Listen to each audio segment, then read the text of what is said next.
की माझा गाडा आहे सायबर चौक मध्ये, जिथं महानगरपालिकेच्या केबिन टाकायच्या अगोदरपासूनचा माझा गाडा आहे चहाचा.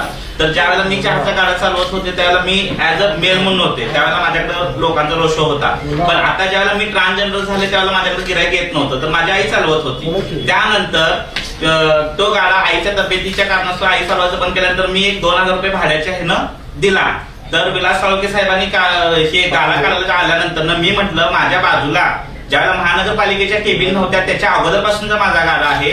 हसना फरास मॅडम महापौर असताना त्याने केबिन दिला होत्या दिव्यांगांसाठी कशासाठी केबिन दिल्यात की दिव्यांगांना रोजगार मिळावा. आज एकही दिव्यांग तिथं केबिन चालवत नाही, त्यांनी प्रत्येकाने भाड्याने दिलेले आहे. त्यांचं 2000 3000 काय असेल ते. आज मी स्पेशल केस आहे, मी विशेष बाब आहे. मी ज्यावेळेला माझ्या आईच्या फोनवरनं विलास साळुंखे साहेबांना सांगितलं मी एक तृतीयपंथी आहे, हिजडा आहे, तर त्यांनी माझ्या संग कशा भाषेत उत्तर दिले ते त्यांना तुमच्या समोर विचारा. तुम्ही हिजडा असलात म्हणून काय झालं तर त्याच्यासाठी आम्ही काय करू. त्यानंतर मी स्वतः येऊन त्यांना शिवाजी मार्केटच्या तिथं भेटले. त्यावेळेस त्यांनी मला म्हटले की असे खूप लोक काका फुगून येतात.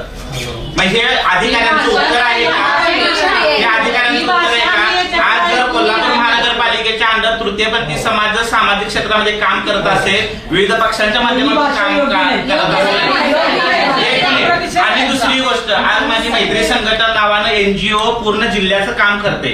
आज तुमच्याकडे डाटा आहे का कोल्हापूर जिल्ह्यामध्ये किती तृतीयपंथी आहेत, कोल्हापूर शहरामध्ये किती तृतीयपंथी आहेत, कुठेही सरकारी डाटा नाही. आज आम्ही एनजीओ काम करत असतो, माझी स्वतःची संस्था आहे मैत्री संघटना. आज आमच्याकडून तुम्हाला सरकारी दप्तरी आम्ही सगळा डाटा देत असतो. ज्या वेळेस आम्ही महानगरपालिकेकडे दुकान काढायची मागणी केली पंत दलाल मार्केटमध्ये रिलायन्स मॉलच्या पाठीमागं, एक गाळा सुरमंजिरी लाटकर मॅडम महापौर असताना आम्हाला विना भाडे तत्वावरती मिळालेला आहे.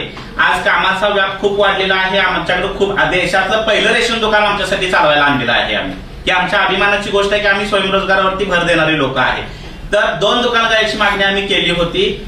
संबंधित विभागाने इस्टेट विभागाकडे वर्ग केल्यानंतर त्यांनी आम्हाला 1 महिना लावला की ते दुकान काढण्यासाठी हे करायला. आदरणीय बट्टी पाटील साहेबांनी फोन केल्यानंतर त्यांनी आम्हाला अर्धा तासात दुकान काय दिले. म्हणजे प्रत्येक गोष्टीसाठी आम्ही वरतूनच वशिला आणायचा का. मग महानगरपालिका आणि अधिकारी वशिल्यावरतीच काम करणार आहेत का. जनतेचा अधिकारनामा, जाणीव हक्काची. या न्यूज चॅनल मध्ये जनतेच्या हक्काचा आवाज. सत्ता व्यवस्थेचे प्रश्न थेट तुमच्यापर्यंत. जाहिराती आणि बातमीसाठी आजच 70 57 87 98 02 शी संपर्क साधावा.